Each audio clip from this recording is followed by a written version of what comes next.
Nakakatamad naman talaga magbasa ng Biblia o kaya naman kung minsan ay nakakaantok. Pero ang pinakamalaking dahilan kung bakit maraming tao ang ayaw magbasa ng Biblia, dahil ang Biblia ay nakakalito. May mga pagkakataon na pag tayo ay nagbabasa ng Biblia, naguguluhan tayo sa mga bagay na sinasabi dito o kaya sa mga storya o kwento na nakikita natin. Kaya hindi natin na-enjoy o kaya hindi natin minamahal ang pagbabasa ng Biblia. Sa pagkakataon na to, mayroon akong ibabahagi sa inyo upang makita ninyo sa inyong sarili kung paano kayo mag-enjoy, paano tayo magkakaroon ng interes sa pag-aaral ng Biblia, at kung paano natin makikita kung anong mga nilalaman nito sa madaling paraan.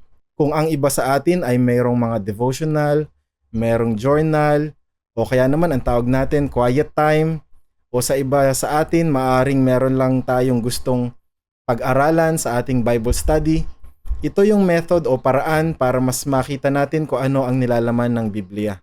Ang tawag dito ay yung SPEC o SPECS method. Ito ay isang acronym na nagbibigay sa atin ng mas madaling paraan para makita natin kung anong nilalaman ng Biblia. Umpisahan natin doon sa letter S. Ano ang letter S? Ang letter S ay yung sin to avoid. Ang ibig sabihin niyan, sa Biblia kapag nagbasa tayo, makikita natin yung mga kasalanan na dapat natin iwasan.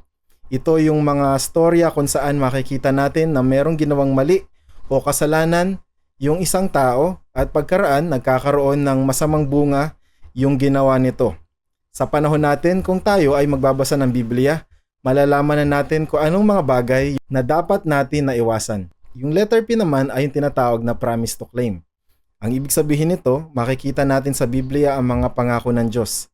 Sa bawat problema, sa bawat araw at sa bawat kinakaharap natin, mayroong nakalaan na pangako ang Diyos sa atin. Kung hindi natin mababasa yung mga pangako ng Diyos, madami tayong mamimiss sa ating buhay at hindi natin malalaman kung ano yung kagustuhan ng Diyos para sa atin. Kaya dapat basahin natin ang Biblia para makita natin kung ano yung kanyang mga pangako. Mga pangako na dapat natin tinatanggap sa ating sarili at mga pangako na dapat ating pinanampalatayanan. Ang kasunod naman ay yung tinatawag na E as example to follow. Ang ibig sabihin nito, merong mga storya o naratibo sa Biblia kung saan nagtuturo ito ng isang kwento patungkol sa isang certain o particular na karakter. Pagkatapos, yung karakter ng taong ito ay maaaring katuwiran o kaya kabutihan na pwede natin kopyahin sa ating buhay. Halimbawa, katulad ni David, malalaman natin kung gaano siya ka-intimate o ka-close sa Panginoon. Halimbawa naman, katulad kay Abraham, tinuturuan tayo na magkaroon ng pananampalataya. O kaya kay Joshua, tungkol naman sa kanyang katatagan at katapangan. Halimbawa kay Caleb, tungkol naman sa kanyang pagiging masigasig sa pagsunod. At syempre, makikita din natin ang storya ni Kristo at yung kanyang mismong buhay. Ito yung mga modelo o ehemplo sa atin para mayroon tayong pagkopyahan o gayahan ng ating pag-uugali, mga gawi at mga plano sa buhay. Yung letter C naman ay tinatawag na command to obey. Ang Biblia ay punong-puno ng mga utos ng Diyos. Ang mga utos na to ay ginawa ng Diyos hindi lamang para sundin natin at magkaroon tayo ng obligasyon, kundi ito ay isang proteksyon sa atin at upang hindi natin sirain yung ating sarili. Kaya mayroong mga utos ang Diyos sa Biblia ay upang makita natin at malaman natin kung ano yung mga biyaya na inihahanda ng Diyos para sa atin kung tayo ay matuto at maging marunong sa pagsunod. Kung tayo din naman ay mag-aaral ng Biblia, yung letter K ay knowledge about God. Ito naman yung ating theology o yung karunungan natin patungkol sa Diyos.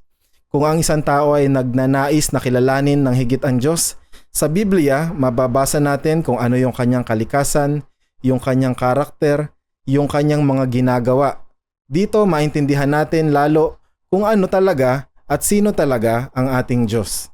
Sa gantong simpleng paraan, makikita natin o makikilala natin ang Diyos na lumikha sa atin. Sa kahuli-hulihan, ang letter S naman ay tinatawag na significant truth. Sa tuwing tayo ay magbabasa ng Biblia, makikita natin na mayroong mga katotohanan sa Biblia na pwede natin maobserbahan sa panahon natin o sa buhay natin ngayon. Halimbawa, ang katotohanan tungkol sa realidad, katotohanan tungkol sa pagpapamilya, katotohanan tungkol sa pag-aaral at iba pa. Madaming katotohanan sa Biblia na maaari natin magamit upang maglakad tayo sa kaliwanagan at magamit natin sa buhay pananampalataya natin. Ito yung mga simpleng bagay na makikita natin sa Biblia na maaari natin matutunan, maaari natin isulat, at maaari natin i-apply sa ating buhay. Sa isang simpleng paraan, dito natin maintindihan o higit pang malalaman kung sino ang Diyos at kung ano ang halaga ng ating buhay. Kaya huwag tayong matakot, huwag tayong huminto sa pag-aaral ng salita ng Diyos upang magawa natin ang kalooban ng ating Ama. Sa simpleng paraan na to, makikita natin ang salita ng Diyos sa paraan na gusto niya. Tinuturuan tayo ng Diyos upang maging mas matalino at higit sa lahat, mapalapit sa Kanya.